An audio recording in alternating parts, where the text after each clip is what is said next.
There is a language that flows quietly through your veins, ancient, symbolic, and largely forgotten. We've been taught to think of blood type as a sterile classification, useful only for medicine or emergency charts. But what if that classification whispered something deeper, something psychological, something archetypal? According to the symbolic insights of Marie-Louise von Franz, the body is not separate from the soul. It is one of its many voices. And blood, the river of life within us, is not exempt from this language of symbols. Modern science categorizes blood types as A, B, or O. But the psyche does not speak in sterile letters. It speaks in myths, patterns, and inner resonance. Within each type lies an unconscious attitude, a predisposed rhythm to how a person moves through life, processes emotion, and relates to others. These are not rigid roles, but subtle psychological tones, tones that echo from the collective unconscious, the place Jung described as the vast ocean beneath our waking thoughts. When you begin to consider your blood type not as a medical label, but as an expression of symbolic truth, something shifts. A person with type O, for example, might unconsciously carry the spirit of the hunter, the lone survivor, driven by instinct and momentum. Type A, the organizer, may gravitate toward structure and ritual, seeking peace through internal and external order.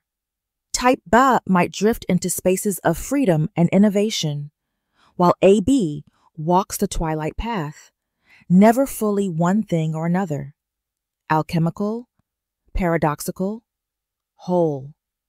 Von Franz believed that meaning is not imposed on life from the outside. It emerges from the depths. And so even a scientific fact, like your blood type, becomes meaningful when viewed through a symbolic lens. The question is not simply, what is my type? But rather, what inner story does this blood tell? You are not just carrying oxygen and nutrients. You're carrying a myth, a personality imprint older than you, tied to your inner path. If you've ever felt a certain pull, a way of being that you didn't choose but somehow fits, this is not accident. It's the symbolic inheritance of your soul. The ancients understood that blood is sacred. They marked lineage, destiny, and power through it. We have forgotten, but the body has not. It remembers, and it speaks. To understand the meaning of your blood is to remember a truth written not in books, but in the red currents of your own body. A truth that cannot be logically explained, but only intuited, lived, and slowly revealed through the unfolding of your psychological journey. The human body is not just flesh and bone. It is a living text, inscribed with symbols the psyche uses to speak. Carl Jung understood this intimately. For him, the body was not separate from the soul, but rather its outer image, a mirror through which the unconscious reveals itself. Marie-Louise von Franz carried this insight further, recognizing that the body, in all its forms and functions, is a symbolic landscape where meaning takes shape without words. It is not the body itself that reveals destiny, but the patterns that emerge when we look at it with symbolic awareness. Blood, more than any other substance, holds this symbolism most vividly. It is the vehicle of life, the unseen river that sustains us. In dreams and myths, blood is never just blood. It is spirit, ancestry, sacrifice, renewal. Its flow through our veins is both literal and metaphorical, a hidden narrative of who we are and who we are becoming. Jung believed that our unconscious speaks in images, and the image of blood carries with it not just life force, but a message about our innermost nature. When we bleed, we are reminded of our mortality, but also our vitality. Blood connects the upper world of conscious thought with the lower depths of instinct and emotion. It bridges opposites, the sacred and the brutal, the healing and the wounding, the personal and the collective.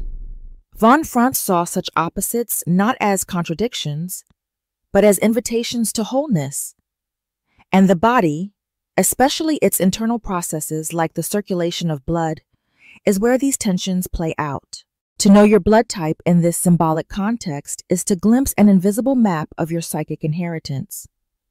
This is not fortune-telling. It is a poetic, intuitive recognition that the body speaks the language of the soul. Just as myths are populated by gods and monsters who represent inner forces, so too does your blood carry the imprint of archetypal energies. It says something about how you relate to the world, how you give and receive, how you fight, how you heal. Science tells us that blood delivers oxygen, regulates temperature, and wards off infection. But the psyche sees deeper. It sees blood as memory, as emotion, as truth, moving silently within you. In moments of deep reflection, or in dreams when the unconscious rises to the surface, the body may suddenly feel not like a machine, but a message. And in that moment, the blood that pulses within you is no longer just biological. It is mythic. It is sacred. It is yours. There is something ancient in the blood of type O, something that remembers the hunt, the wilderness, the first fire. This is the blood of the warrior, not in the superficial sense of conquest, but in the deeper psychic pattern of survival, instinct, and raw presence. Type O carries within it the archetype of the hunter, alert, focused, unyielding. In Jungian terms, this is an energy that emerges from the collective unconscious as a pattern of action, of forward momentum, of life lived on the edge of risk and reward. It is the blood that remembers how to lead when chaos reigns, how to fight when others hesitate. Those with type O often feel pulled toward decisiveness, purpose, and movement. They act before they analyze. They choose direction before hesitation can enter the room. There is clarity in this kind of psyche, not born of intellect, but of instinct. It is not that they think less, but that thinking flows through the body first. The wisdom of their ancestors is alive in their bones, in the grip of their hands, in the will behind their eyes.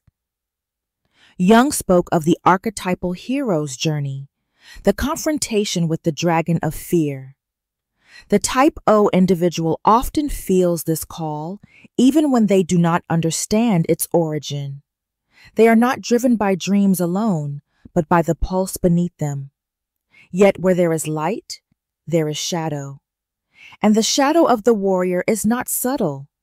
It appears as dominance masked as confidence, control disguised as protection. What begins as leadership can curdle into tyranny. Type O, when unbalanced, may mistake power for truth, action for wisdom. The drive that once served survival can become a weapon turned inward or against others. Von Franz reminded us that our greatest gifts often contain the seeds of our downfall if they remain unconscious.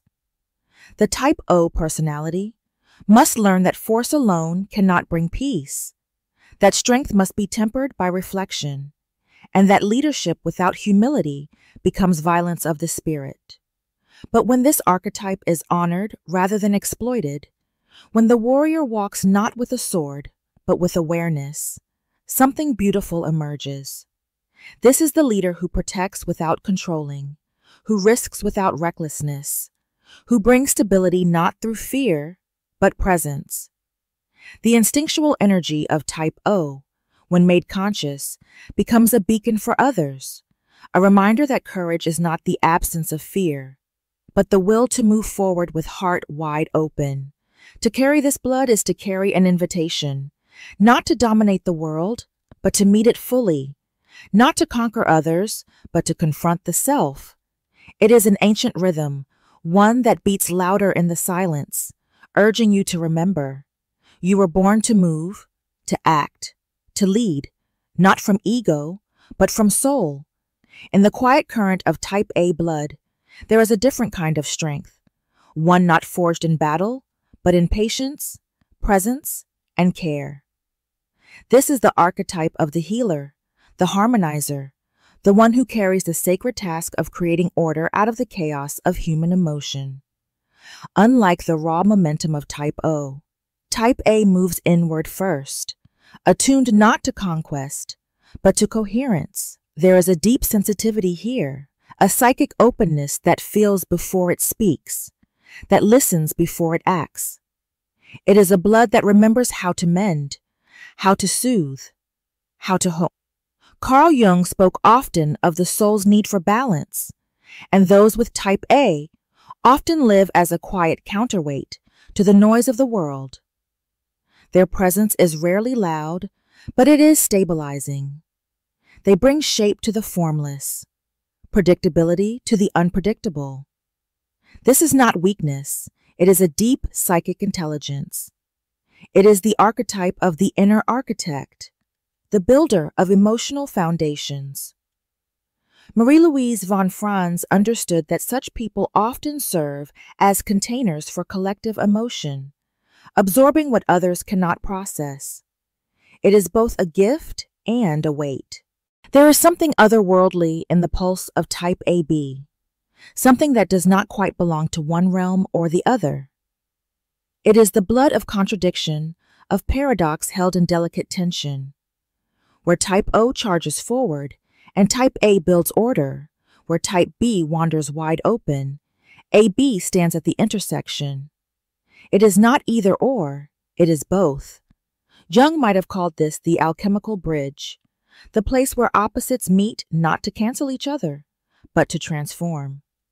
Marie-Louise von Franz would have recognized in it the sacred task of uniting the fragmented parts of the self into something whole.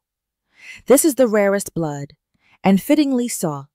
Those who carry it often feel like they live between worlds, intellectual, yet intuitive, social, yet inward, grounded, yet floating just beyond reach. They contain multiple voices, not in conflict, but in conversation. It is a complexity that cannot be easily named, and so they are often misunderstood. Others may sense the mystery before they see the person. AB does not announce itself. It reveals slowly, through nuance, silence, and subtle intensity. There is a natural diplomacy in this type, a gift for perceiving multiple truths at once. Not because they are indecisive, but because they live in the liminal. They are attuned to the symbolic dimension, seeing not just what is, but what it might mean. They can sit with contradiction without needing to resolve it. This, in Jungian psychology, is the essence of alchemy. To hold tension without collapse until something new is born. But this gift comes with its shadow. To live between poles is to risk losing center. Type AB may struggle with identity, feeling both everything and nothing at once. The very fluidity that grants their insight can also dissolve their clarity. They can become mirrors for others, reflecting what is needed, but losing themselves in the process. In relationships, they may be idealized or misread, their inner world far more intricate than the roles they're assigned. And when overwhelmed, they may retreat, not in anger, but in quiet vanishing. Disappearance becomes a way to protect the fragile architecture within. To be AB is to walk a spiritual path, whether one chooses it or not. This is not a type that clings to surface living. Their psyche seeks depth, seeks meaning, seeks integration.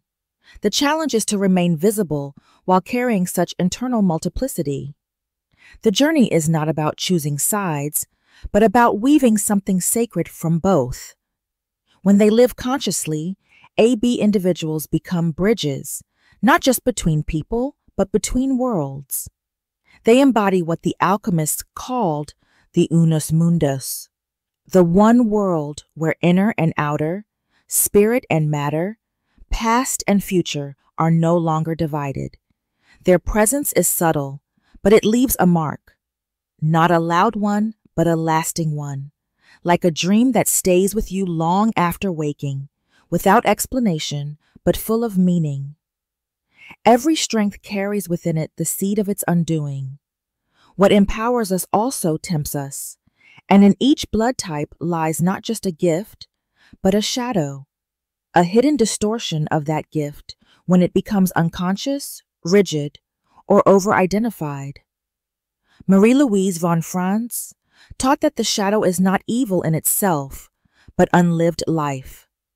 It is the energy we exile in order to appear whole, only to find that the very thing we hide begins to control us from beneath. Blood, too, is no exception.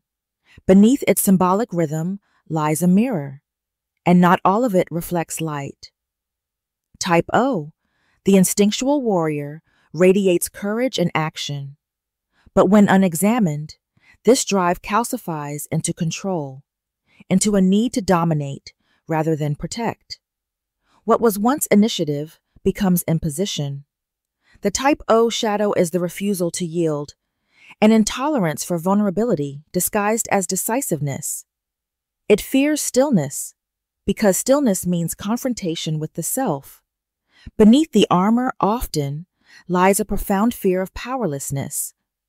Type A, the healer, seeks harmony, but sometimes at the cost of truth. In its shadow, this type becomes the martyr, endlessly managing the emotions of others while abandoning its own. What appears as peace may in fact be fear of conflict, and what looks like patience may conceal suppressed resentment. The danger here is quiet erasure, a slow forgetting of the self in the name of being needed, and the wound deepens in silence, because type A rarely lets it be seen. Type B, the seeker, thrives on freedom, but the shadow of freedom is flight. When untethered, this type may avoid commitment not from selfishness, but from the terror of entrapment. Yet what is never claimed is never known. In the name of individuality, type B may drift so far from others and from themselves that even joy begins to lose meaning. The very desire to escape conformity can become a prison of isolation. Type AB, the alchemical bridge, holds opposites, but in shadow, that tension collapses into confusion. In trying to be everything, they may become nothing. Their ability to see all perspectives can make them vanish into ambiguity, avoiding decisive action for fear of losing their wholeness. The danger is a spiritual dissociation, a withdrawal from life's demands in favor of inner abstraction. They become difficult to reach, even for themselves. Von Franz warned that whatever remains unconscious will manifest as fate. These shadow patterns, if ignored, do not go away.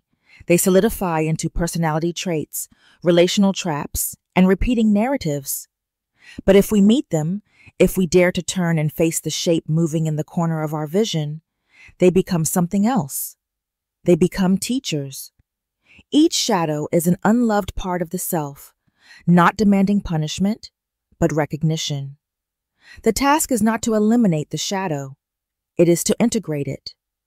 Only then can the blood carry not just the pattern of the past, but the promise of transformation. In myth, blood is never only physical, it is sacred, binding, terrible. It seals oaths and breaks curses. It calls the gods and silences kings. Across cultures and centuries, the spilling or sharing of blood has marked moments of fate, initiation, sacrifice, betrayal, rebirth. It is the symbol through which destiny speaks, and those ancient stories, echoing still in the depths of our psyche, carry an understanding of blood that we have nearly forgotten, not as mere biology, but as inheritance, as meaning, as mythic code. In Greek tragedy, bloodlines determined fate with brutal precision. The house of Atreus, haunted by cycles of murder and revenge, could not escape the stain of ancestral blood. There was no choice, only unfolding. Jung would say this is the unconscious at work. A family shadow passed through generations like a hidden wound. bleeding behind the mask of reason. And in that mythic structure, we see a truth about ourselves, that something deeper than logic moves us, that our blood, our origins, carry stories that want to be lived, healed, or broken free from. Eastern myths carry a gentler, but no less powerful vision. In Japanese Shinto cosmology, blood spilled during divine creation becomes a source of life, not shame. The gods form mountains and rivers from what was lost. There is no curse, only transformation. Here, blood is not punishment, it is power. This view, symbolic in nature, suggests that what flows within us is not simply genetic matter, but spiritual matter. What if the different blood types are expressions of these mythic forces? Not categories of health, but inner blueprints of destiny. Marie-Louise von Franz would have urged us to listen to these ancient patterns with psychological ears. Myth is the dream of the collective, she said, its images pointing not outward, but inward. And so when a culture tells stories of warrior kings, peace weavers, wild seekers, or mystic intermediaries, we must ask, are these figures not also mirrors of the psychic archetypes within the types we now label O, A, B, A, B? Perhaps these aren't modern discoveries at all, but old recognitions given new names. The thread that binds myth, blood, and destiny is not logic. It is resonance. Some feel a kinship with the warrior's oath, others with the priestess's silence. Some are born into the current of change, others into the structure of order. The point is not to assign fate by type, but to see that even our blood participates in the great story we call soul. And if we dare to remember it, not through science alone, but through symbol, we might see that who we are is not random, but mythically informed. We are not just bodies, we are chapters in an ancient tale. And our blood is the ink that still writes it. Love at its core is an encounter with the unknown. We are drawn to others not merely by logic or shared taste, but by something deeper, something that stirs in the unconscious, pulling us toward what we lack or fear or long to remember. Carl Jung called this the projection of the anima and animus, the inner feminine and masculine figures we carry within us. We do not fall in love with the other as they are, but as they awaken the sleeping archetypes inside us. And blood, in its silent language, carries part of this call. Each blood type hums with a different psychic vibration, a different alchemical essence. When two people come together, their types do more than mix biologically, they interact symbolically. Type O, driven by instinct and clarity, often pairs with those who offer balance to its force, partners who bring depth, emotional nuance, or stability. But this attraction is not always peaceful. It is a spark, the kind that either burns too hot or forges something enduring. O may feel compelled toward A's calm or AB's complexity, sensing in them the softness or mystery they have not fully owned in themselves. Type A seeks harmony, but can be magnetized by B's freedom, the unpredictable current of a soul that cannot be contained. This is the dance between order and spontaneity, structure and flow. Love here becomes a classroom, sometimes tender, sometimes harsh. Type A may long for the lightness that B embodies, while B may secretly yearn for the grounding that A resists but needs. This is not always comfort. It is transformation. B, for all its independence, may feel seen in the mirror of AB, another soul that understands contradiction. But what begins in kinship can also stir unrest. Two fluid natures may drift, unless anchored by mutual reflection. AB, carrying the paradox of all types, is both a mirror and a mystery. It draws and deflects, offering glimpses of soul while withholding certainty. Its lovers may feel both deeply understood and never fully known. And yet some are drawn to that very ambiguity, the way a dream slips just beyond waking. In Jungian psychology, every love story is also a projection story. We meet in the other what we have yet to integrate in ourselves. The blood type becomes not a prescription, but a symbol, one more clue in the pattern of who we choose and why. Some types will feel like mirrors, others like riddles. The challenge is not to seek perfect compatibility, but conscious relationship, to see the projection and then move beyond it. When love becomes alchemical, it no longer seeks comfort, it seeks growth. And blood, in all its quiet wisdom, does not promise safety. It promises transformation. We are not drawn together to remain the same. We are drawn together to become something more. At night the body sleeps, but the psyche stirs. Dreams speak the language of symbols, and in that symbolic space, the hidden patterns of our being rise to the surface. Jung taught that dreams are the royal road to the unconscious, and in them, the truths we cannot yet speak often find voice. Blood, though silent by day, has its own vocabulary at night. It is not just what runs through our veins, but what runs beneath our awareness, a code the dreaming mind sometimes dares to translate. For those with type O, dreams may take the form of pursuit, hunts, battles, survival scenarios. There is movement, instinct, a rush toward or away. These dreams are not just remnants of ancestral memory, but symbols of the warrior's inner tension, the longing for purpose, the fear of failure, the unresolved desire to protect something vulnerable. Often, a weapon appears, not as violence, but as a metaphor for readiness. These dreams reveal the blood's deep call to act, to lead, to confront what is feared but not yet faced. Type A dreams often hold the shape of structure, houses with many rooms, rituals unfolding in precise order, interpersonal exchanges rich in emotional nuance. Yet within this order, something often presses from beneath. A hidden room, a cracked mirror, a message left unread. These are dreams of containment and what seeks to break free. They reflect the healer's paradox, the need for peace and the hidden cost of maintaining it. When type A dreams break down, it is not chaos, but liberation knocking at the door. Type B, the seeker, dreams in vast landscapes, roads that vanish into sky, strangers with strange knowledge, music that can't be traced. The dream space becomes a canvas for possibility, a playground for the imagination. But the shadow sometimes intrudes, getting lost, forgetting why the journey began, becoming invisible to others. These are signals from the unconscious, reminders that even freedom has a direction, and even vision needs roots.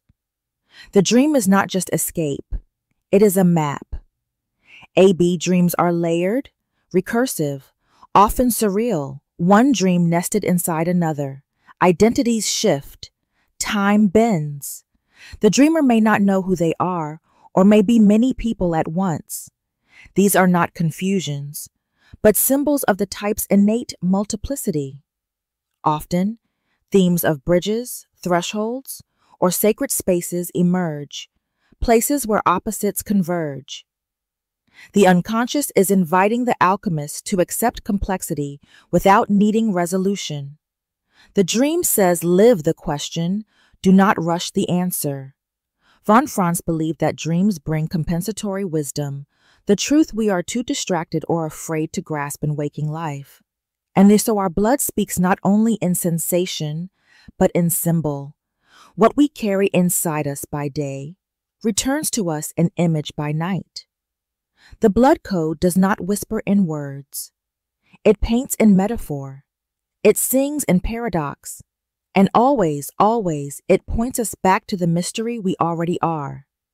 Individuation is not self-improvement. It is not the polishing of the ego until it gleams. It is descent into the forgotten, the disowned, the deeply personal and profoundly universal at once. Carl Jung described individuation as the soul's long journey toward wholeness, a process by which a person becomes who they truly are, not by adding more, but by remembering what was lost. And in this journey, the body is not incidental. It is the first symbol, the first text. The blood that flows within you, marked AB, AB, or O, is not an accident. It is part of your myth, your internal chemistry, your symbolic inheritance. To know your blood type is not to discover your fate, but to begin deciphering a pattern. Each type carries its own psychic rhythm. Type O is driven by will and survival, the fire that insists on forward motion. Type A holds the call to order and connection, the longing to shape the world into something safe. Type B embodies the fluid dance between freedom and presence, the desire to live unconstrained. AB weaves contradictions into a single breath, holding the tension of opposites without forcing a resolution. These qualities are not tasks, they are paths. And if followed consciously, they become doors to deeper awareness. Marie-Louise von Franz saw symbols not as decoration, but as instruction.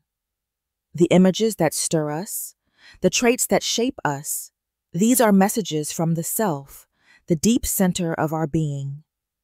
Blood in its silent wisdom may guide us toward that center, not through reason, but through resonance. You do not need to believe in symbols for them to move you. They speak with or without permission. To explore the archetype of your blood type is to ask, what is the energy I was born to refine, to challenge, to bring into the world with full awareness? Individuation asks that we face our shadow, embrace our contradictions, and step away from the collective mask. But it does not demand we abandon the body. On the contrary, it calls us deeper into it, not as flesh alone, but as story.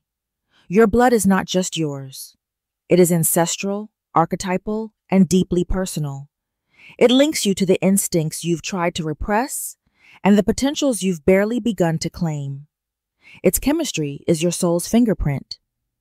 This is not a process of fixing, but of unfolding.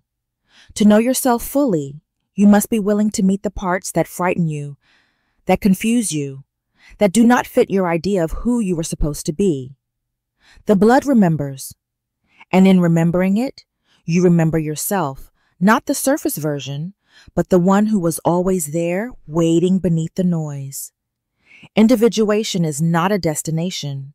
It is a devotion, and the blood, with its hidden symbols, its quiet pulse, is one of its oldest guides. To live symbolically is to listen differently, to let the outer world reflect the inner one, and to read your own life as though it were myth, dream, or sacred text. This kind of awareness does not erase the ordinary. It deepens it. The meals you prepare, the arguments you have, the choices you make, each becomes a dialogue between your conscious self and the silent patterns moving beneath it. Your blood, once seen only as biological fact, becomes a thread in that dialogue, not a definition, but a direction. You are not reduced by your blood type. You are invited by it, invited to meet the parts of yourself that have always moved in that rhythm, instinctual or structured, curious or complex. And in that meeting, something softens. You stop trying to fix yourself into someone else's design. You begin to listen to the shape of your own soul. This is not about belief.